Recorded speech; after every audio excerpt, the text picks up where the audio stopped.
అవమానాలే ఆభరణాలు, అనుమానాలే అనుకూలాలు, సందేహాలే సందేశాలు, చీత్కారాలే సత్కారాలు.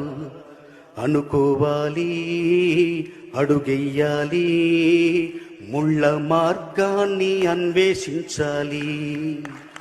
అలుపొస్తున్నా కలలి కన్నా పూల స్వర్గాన్ని అధిరోహించాలి. ఎవరికి వారవు లోకంలో, ఎవరికి పట్టని శోకంలో, నీతో నువ్వే సాగాలి. నింగిలోనా తెల్ల మేఘం నల్లబడితేనే జల్లులు కురిసేను. చెట్టు పైన పూలు మొత్తం